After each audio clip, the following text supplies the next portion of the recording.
What's up guys, selamat datang di MGB Channel. Di video kali ini kita akan lanjutin part sebelumnya. Bagi kalian yang sudah nonton, pasti tahu kan? Dan yang belum nonton, pasti penasaran kan? Jangan di skip ya. Oke, tanpa basa-basi, langsung saja kita ngobrolnya.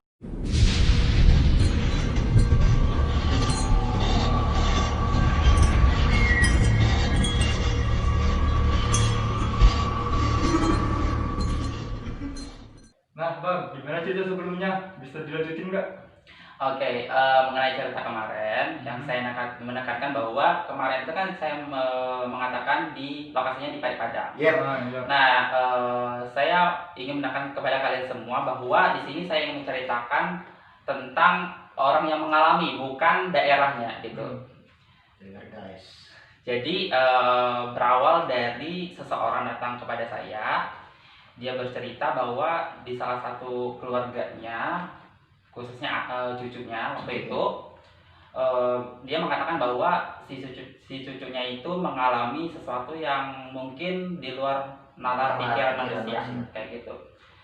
Terus saya bertanya kan kepada si korbannya gitu kan, gimana nih sebelumnya sampai terjadi seperti sekarang gitu. Terus dia bercerita lah. Mohon maaf kepada kalian semua karena saya tidak bisa menceritakan ini karena mungkin ini privasi orang, jadi saya tidak ingin mengganggu atau menceritakan kepada kalian semua atau di depan publik gitu. Iya, ini termasuk peringatan ya, peringatan lebar nih. Peringatan. Jadi saya tidak pernah menyebutkan inisial orangnya gitu. Iya. Nah pada waktu itu dia menceritakan hal itu kepada saya, dan di situ juga saya bertanya kepada dia, sudah pernah kemana gitu, atau nggak ke dokter, atau nggak ke orang yang mungkin bisa dalam hal itu gitu loh. Jadi dia mengatakan bahwa dia sudah beberapa kali ke rumah sakit juga dan ke beberapa orang yang mungkin bisa gitu. Terus yang di rumah sakit, terus kata dokter itu apa? Ada penyakit? Nah kata dokternya memang si anaknya itu punya penyakit, cuma saya nggak tahu detail penyakitnya itu apa. Tapi cukup apa ya, kayak mengkhawatirkan kayak gitu. Nah untuk yang dikatakan orang yang bisa kayak gitu, dia mengatakan bahwa ada gangguan dari luar gitu. Nah pada saat itu saya mencoba buat untuk mencari tahu gitu kan penyebabnya apa dan bagaimana gitu. Keesokan harinya saya dijemputlah ke rumah dia, tepatnya di Paripadang gitu. Gak tahu kenapa pas datang itu tuh rumahnya itu kayak tertutup gitu, kayak gimana sih, kayak kurang auranya tuh. Auranya nggak ada gitu. Bukan nggak ada, cuman ketutup dengan aura negatif kayak gitu. Jadi pas datang saya melihat sosok yang bentuknya itu cukup aneh gitu, karena saya juga pertama kali melihat yang kayak gitu. Jadi pada waktu itu saya melihat itu sosoknya berupa kayak kuda, cuma kepalanya itu manusia bertanduk begitu. Sisiknya itu kayak ular begitu. Di atas rumahnya. Pada waktu itu juga pun saya ngerasa oh mungkin saya halusinasi atau mungkin perasaan saya saja gitu kan. Nah pada saat masuk saya disambut keluarganya. Cuma yang anehnya sampai di sana saya melihat itu banyak sekali sosok yang tak kasat mata kayak gitu. Jadi di situ saya ngerasa kurang enak, kurang nyaman. Tapi saya berusaha untuk kayak enjoy, kayak ya udahlah nggak ada apa-apa gitu kan. Selalu aja. Ya kayak gitu. Nah, gak lama kemudian sekitar jam 9 kayak gitu, saya berusaha buat cari informasi karena memang yang saya ketahui dia ini penyakitnya cukup mengkhawatirkan kayak gitu kan. Jadi saya mencoba untuk mencari informasi dan ternyata memang ada sesuatu berkaitan dengan si kakeknya gitu. Jadi ini termasuk turun temurun ya? Iya, kayak gitu. Jadi beberapa hari kemudian saya bekerja sama dengan salah satu orang yang memang sudah berpengalaman. Dia sudah dari kecil sudah terbiasa dengan hal seperti itu, bisa dibilang anak indigo kayak gitu. Cuma saya menekankan bahwa saya itu bukan anak indigo. Tapi saya itu ya diberi Tuhan kelebihan hanya bisa buat berkomunikasi dan berinteraksi kayak gitu aja. Tapi bukan anak indigo ya, saya tekankan kembali. Nah kayak gitu. Jadi saya mencoba buat berbicara kepada orang itu yang indigo itu, dan kata dia pun memang berkaitan dengan si kakeknya gitu. Si cucunya itu sakitnya itu berkaitan dengan si kakeknya. Nah keesokan harinya, tepatnya itu hari Sabtu kalau nggak salah, hari Sabtu malam minggu, di rumah tetangga saya, di samping rumah saya, kita ngobrol bareng mengenai si cucunya itu. Gitu. Ngobrol itu dari selesai Isya sampai nggak sengaja gitu kan, karena kan mungkin terlalu asik ngobrol sampai jam 5 subuh kita ngobrol. Ini serius. Pagi banget ya? Jadi apa sih yang kita mau bicarakan gitu? Dari awal sampai pagi ya kita mencari tahu penyebabnya. Dan ternyata sekitar pukul 1-2 malam kayak gitu ketemulah itu penyebabnya apa, dan ternyata memang dari salah satu benda si kakeknya kayak gitu. Nah jadi keesokan harinya kita sampaikanlah kepada kakek si cucunya itu, dan alhamdulillahnya si kakeknya itu menerima apa yang kita sampaikan. Nah pada saat itu juga si kakeknya mengeluarkan semua koleksinya dia itu, dan kita carilah satu persatu, dan ternyata memang ada salah satu benda yang bentuknya sama persis yang aku lihat di atas rumahnya. Bentuk kepalanya? Semuanya. Dia itu bentuknya keris, cuma ada kayak ukiran si dianya kayak gitu. Jadi dari situ tuh saya berpikir kayak, oh apa ini yang saya lihat gitu kan, karena memang bentuknya tuh sangat-sangat persis, 99% persis gitu. Jadi beberapa hari kemudian, rumah si cucunya itu kan di Pangkal Pinang gitu kan. Jadi beberapa hari kemudian kita ke Pangkal Pinang karena memang harus berinteraksi langsung dengan anaknya. Jadi kita ngobrol bareng dan berusaha buat nyingkirin si gitunya tadi ya gitu. Tapi kalau dibilang gagal sih enggak gitu. Cuma kita berusaha buat mencari jalan aman gitu kan. Kalaupun misalnya kalau kita nekat buat ngusir secara langsung, takutnya terjadi hal-hal yang tidak diinginkan. Benar. Ataupun negatif, berefek ke depannya kayak gitu. Jadi kita melakukan pengobatan lewat jarak jauh gitu kan. Karena memang kalau secara dekat bisa, cuma takut berisiko. Apalagi saya belum memiliki pengalaman yang tinggi gitu, memiliki pengalaman yang banyak. Jadi membuat saya itu kayak ngerasa, oh kayaknya ini tuh udah berat banget gitu kan. Jadi ya udah deh, gua bantu secara jauh aja gitu kan. Jadi kita bantu dia, dan hingga saat ini pun kalau untuk keadaan pastinya saya nggak tahu gimana keadaannya. Cuma yang saya tahu kondisinya alhamdulillah cukup membaik, dan sampai sekarang pun masih pengobatan. Cuma sekarang katanya sih untuk dari dampak dari si itunya tadi itu udah hilang gitu. Jadi tinggal sakit medis aja gitu. Itu sih yang pengalaman yang mungkin membuat saya banyak belajar gitu. Tapi bentuknya serem banget ya? Serem banget. Sampai pada waktu itu yang di Pangkal Pinang itu tuh gua tuh sempat mau dimasukin gitu karena pengen cari tahu gitu kan. Gitu. Tapi gua tuh berusaha buat menolak karena memang dia juga aura negatifnya sangat tinggi kayak gitu. Jadi ya udah gua tolak dia dan gak terjadi apa-apa kayak gitu.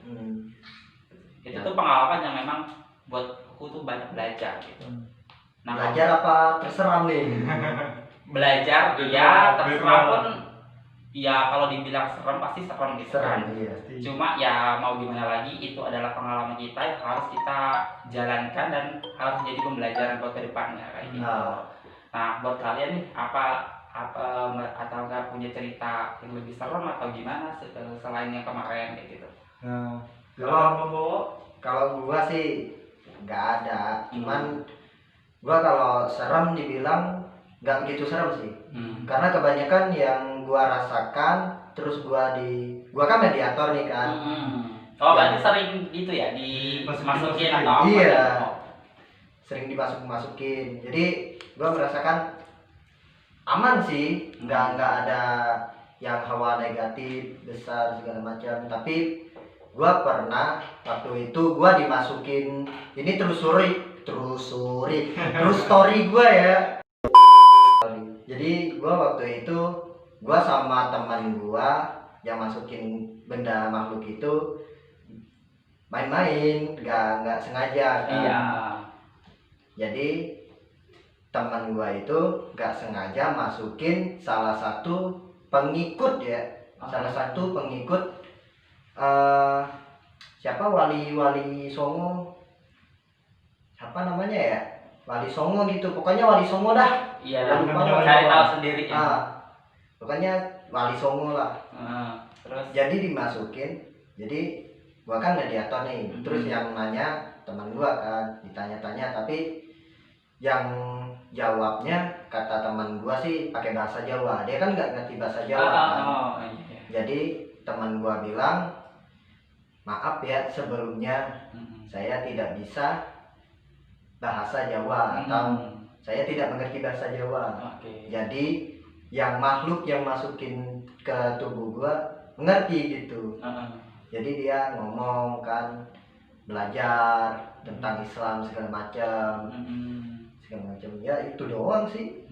Jadi pas dimasukin itu rasanya tuh gimana sih? deg-degan gitu atau gimana? Kalau awal-awal deg-degan sih. Ah. Kalau awal belajar jadi mediator sih, deg-degan juga. Terus kaget, iya pasti shock gitu. Tapi kalau lama-kelamaan ya udah terbiasa gitu. Tapi untungnya nggak berefek untuk ke depan ya kan? Berefek dulu pernah sih. Itu kenapa tuh? Dulu pernah gua sakit sebentar sih. Demam, terus udah 1 menit hilang. Demam 1 menit. Iya, demam 1 menit. Biasanya kan demam 3 hari, 2 hari. Ini gua kalau demam 1 menit, 5 menit. Cukup 1 menit saja. Iya, gua kalau ini beneran ya, gua kalau sakit apapun, demam atau pilek, flu, gua cepat sembuh loh. Tapi kalau sakit hati itu gimana? Waduh, beda cerita. Waduh, pertanyaannya nusuk, waduh. Pasti cepet dong. Mau itu sakit Singkat. Ini kita cerita horor apa cerita kisah cinta sih anjing? Nah, kalau buat kamu sendiri apa nih? Kalau serem sih enggak sih. Waktu itu kan sekitar jam 1 atau jam 2 gitu. Kan lagi tidur. Terbangun mau pipis. Nggak sengaja Kebelet, ya kan? Terus nggak sengaja dengar suara orang nangis. mungkin tetangga lo mungkin. Bukan. Semuanya udah tidur. Deket banget. Deket sampai ke rumah suaranya. Nah, setelah kebelet itu kan mau tidur lagi. Dengar lagi ada orang suara mandi. Ke belakang rumah gua kan ada sungai. Gimana ya, anak-anak juga suara ada situ. Lagi mandi sama ibunya. Nah, waktu siangnya kan mau cari api di hutan sama teman satu. Belum terlalu dalam sih masuk ke hutan itu. Gak tau kenapa tiba-tiba teman gue itu agak kaget. Ada suara kayak orang lari gitu. Kami lihat, kata dia melihat putih-putih, langsung kabur. Nah, gua mesti melompat di situ. Dia bilang, "Ini lo kenapa? Lari bego." Gua diam. Kenapa emangnya? Ada putih-putih. Gua lari lah. Lah, tapi kok kenapa kalau misalnya disebutin ada putih-putih kok takut? Nggak tahu dia. Kan biasanya kan kalau putih-putih kan banyak kan, mungkin setan. Iya, banyak item gitu. Gua juga nggak tahu. Makanya gua bengong. nggak ada, tapi yang dilari gua lari lah. Jadi mengikuti ya. Iya, mengikuti aja, mengikuti alurnya. Tapi kalau dengar dia yang putih-putih, gua juga ada true story juga. Gua kan dulu kan OP warnet ya, mungkin yang di belakang juga kenal nih. OP warnet gua siapa? Gua. Dulu kan keluarga gua kan buka warnet gitu kan. Ah. Terus yang sering jaga malam kan antara abang gua sama gua kan. Jadi waktu gua pulang duluan. Gua sekilas kan nggak sengaja kan, kalau kita jalan kan palingan lihat atas kan, nggak sengaja. Terus gua lihat ke atas, kirain gua bangau kan, angsa terbang. Iya. Kirain gua angsa. Tahu-tahu sekali di rumah kayaknya beda. Angsa malam-malam mana terbang kan, terbang setinggi itu. Jadi gua pikir-pikir kuntilanak kayaknya. Ya udah, bodo amat. Bentuknya itu kayak gimana? Atau bersayap atau gimana? Enggak, Cuma putih-putih doang. putih doang kan. Biasa kan kalau kuntilanak terbang kan kayak layangan gitu kan, kayak gitu. Apa bidadari tak bersayap? Mantap. Nah, tapi ya saya simpulkan kembali waktu dia berbicara tentang mendengar suara gitu, suara tangisan atau apa gitu kan tadi kan. Nah, gue juga pernah mengalami gitu kan. Pertama kali the first time gue ngerasain sesuatu dari mereka gitu. Nah, pada saat itu umur gue sekitar berapa ya? Sekitar 8 tahun 9 tahun kan. Gue tuh pada saat itu tidur di rumah temen gue. Lokasinya agak masuk ke dalam sih rumahnya gitu kan, agak ke hutan-hutan kayak gitu. Nah, tepatnya di belakangnya itu ada bambu-bambu kayak gitu. Jadi pada saat itu sekitar jam 8 kita main handphone. Pada saat itu kan handphonenya itu yang kayak jadul gitu loh, yang permainannya masih ular-ular gitu loh. Saya tahu pasti tahu kalian yang sering main itu pasti tahu. Nah, main ular-ular itu kan, jadi bergantian kita karena handphonenya cuma satu pada saat itu. Tapi nggak sengaja kita tuh kayak mendengar suara orang nangis, cuma suara itu nggak begitu jelas gitu. Suaranya benar-benar kayak serem banget, benar-benar bisa membuat kita itu merinding kayak gitu. Tapi pada saat itu kita tuh nggak tahu itu suara apa kan. Jadi semakin didengar itu semakin jelas, cuma kecil gitu loh. Jadi karena penasaran dan sedikit takut juga, kita tanya gitu ke orang tuanya si teman gua gitu kan, tanya dengar nggak suara itu gitu kan. Dan ternyata mereka nggak dengar sama sekali gitu. Cuma dia doang yang dengar. Aku sama si teman aku berdua yang dengar, yang lainnya nggak dengar. Nah, jadi dari pengalaman itu saya simpulkan kalau menurut pribadi saya sih, ketika mendengar suara mereka sama melihat mereka, menurut gua lebih serem mendengar suara mereka daripada melihat mereka gitu. Karena nih pengalaman gua ya, kalau ketika gua melihat sosoknya kan beda-beda tuh kan, setiap mereka itu beda-beda gitu. Jadi ketika melihat memang sosok itu serem gitu kan, ada yang mungkin buruk rupa, ada yang mungkin tubuhnya nggak lengkap kayak gitu kan. Tapi ketika kita melihat gitu, kita fokuskan ke mereka gitu, lama kelamaan oh ya udah kayak gitu, kondisinya kayak gitu. Nah, cuma kalau suara dia selalu berdengung di kuping kita, di telinga kita. Jadi seolah-olah pikiran kita ini ngerasa terganggu kayak gitu, terbayang-bayang terus. Kalau misalnya kita melihat, mungkin kita bisa pejemin mata gitu. Tapi kalau kita mendengar, walaupun kita nutupin telinga, tetap terdengar gitu. Jadi terbayang terus di kepala. Seperti itu sampai besoknya lagi. Jadi terngiang-ngiang terus di pikiran kayak gitu. Iya. Kayak gitu sih. Tapi kalau ngomong masalah pohon bambu ya, memang menurut gua sih sering sih jadi rumah bagi mereka gitu. Apalagi pocong. Kalau pocong sih enggak sih, tapi kebanyakan yang penunggu-penunggu itu bambu tersebut mungkin kuntilanak, iya kan. Terus apa tuh yang ada kepalanya aja? Bukan sih, genderuwo. Kalau genderuwo sih genderuwo menurut gua kurang ya. Kalau di bambu kurang. Terus apa ya yang satunya, hantu yang mungkin ntar sensor kali ya. Itunya gede. Itunya gede. apa namanya? Wewe gombel. Nah, wewe gombel itu kan sering penunggu Yang bang. mitosnya itu katanya itu si wewe gombel itu sering nyulik anak kecil. Iya. Gitu.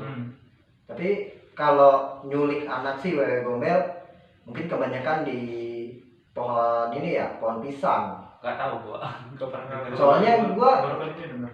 Gua pernah dengar kasus anak hilang itu sering hilangnya melewati pohon ini, pohon pisang. Terus ketemunya di pohon pisang juga. Gua kan pernah kerja jadi jurnalis ya, gua kan pernah ngereset kan. Jadi gua pernah mendengar cerita tersebut. Jadi dia si anak cerita, dia kan ini pulang dari pengajian kan, pas lepas maghrib lah. Terus dia melihat sesosok nenek tua yang bukan ini sih pengen. Jadi si neneknya nyamperin, nggak tahu anak tersebut entah apa yang dipikirannya ngikut. Terus ngikut hilang. Jadi yang untuk apa nemunya orang pintar sih. Terus orang pintarnya ngomong bilang bahwa si anaknya ada di sekitar rumahnya dia. Terus di mana kata ini kepala keluarganya kan? Terus di mana? Pokoknya cari aja, pasti ketemu kata orang pintar tersebut. Jadi di lingkungan mereka kan ada pohon pisang. Jadi waktu salah satu warga sih yang nemu. Salah satu warga nyentar kelihat ini baju koko putih dia. Kelihatan. Sekali dilihat, oh ini ketemu. Jadi si anak cerita memang sih yang nyulik nenek-nenek bentuknya. Jadi anak kecil itu pulang dari sholat atau dari mana? Pengajian. Pulang mengaji kayak gitu. Kan biasanya kan kalau lepas maghrib kan ngaji kan. Nah, lepas pulang dari situ. Tapi cepet juga ya nenek itu ya. Ya namanya juga mereka. Nah dari cerita kita itu mungkin yang nonton tahu apa sih kenapa sih banyak orang bilang bahwa mereka yang tak terlihat itu sering atau banyak di pohon bambu gitu. Iya. Apakah itu cuma mitos atau bagaimana? Nyata. Dan kalaupun nyata itu kalian tahu nggak sih penyebabnya itu kenapa gitu? Kenapa mereka bisa banyak atau sering di pohon bambu gitu? Kayak gitu. Atau mereka tertarik? Iya. Tertarik apa? Tertarik karena daunnya itu, atau batangnya, atau pohonnya, atau akarnya? Nggak tahu juga sih. Tapi untuk kalau kalian penonton kalau ada cerita-cerita fakta atau apa tentang horor lah, kemistis gitu, kalian bisa komen di bawah. Kalau bisa komennya yang lengkap. Ntar kalau yang ceritanya bagus, ntar kami ceritain kayak gimana. Kami ambil ceritanya. Iya, kami ambil ceritanya terus kami utip apa faktanya atau apa gitu. Atau enggak. Iya. Kalian bisa komen di bawah. Jangan lupa komen di bawah. Oke. Ada lagi yang Ada lagi nggak cerita? ceritanya? Kalau cerita gua sih memang banyak sih kalau ngeliat sosok-sosok terbang gitu.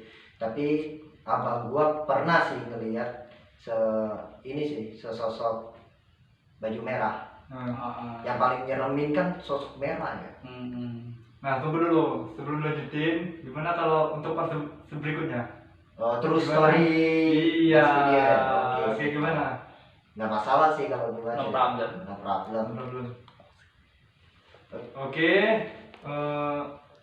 Buat teman-teman yang belum like atau subscribe, silakan like, comment, and subscribe. Dan jangan lupa nyalakan notifikasinya agar kita terus berbagi informasi dan kalian bisa terus menonton video kami.